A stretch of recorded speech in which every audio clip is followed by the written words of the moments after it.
మా అమ్మ, మా అక్క, మా చెల్లి, మా తమ్ముడు, మా పిన్ని, మా బాబాయ్ ఇవన్నీ మనం పెట్టుకున్న బంధాలు. గాడ్ మనల్ని ఒక ఫ్యామిలీలో పుట్టించారో ఆబ్వియస్లీ.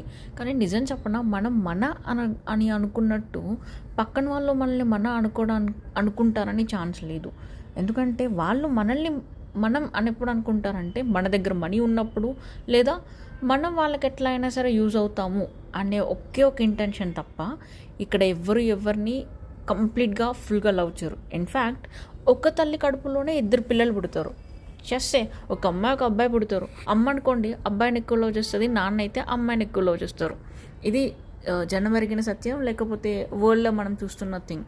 కానీ నువ్వు అమ్మాయి అయినా అబ్బాయి అయినా 20 అయినా 50 అయినా 70 అయినా 90 అయినా వాట్ ఎవర్, నువ్వు కుంటైనా గుడ్డైనా తెల్లైనా నల్లైనా ఏదైనా ఎలా అయినా సంవత్సరాల తడబడి నీ పిల్లల తరం వచ్చినా సరే రైట్ ఫ్రమ్ యువర్ వూమ్ నిన్నులాగా లవ్ చేస్తున్నారు. నీ తప్పులు తెలిసి, నువ్వు ఏం చేస్తున్నావు, నీ ఆలోచన విధానం తెలిసి, నువ్వు ఎలా ఉంటున్నావు అన్నీ చూసి దేవుడు నిన్నుగా ప్రేమిస్తున్నావు.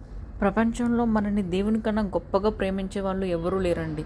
గుర్తుపెట్టుకోండి, మన జీవితంలో మన మొదటి స్థానం ఎప్పుడూ దేవునికే. దేవుని తర్వాతనే ఏ సంబంధాలకైనా సరే. దేవునితో మన సంబంధం శాశ్వతం.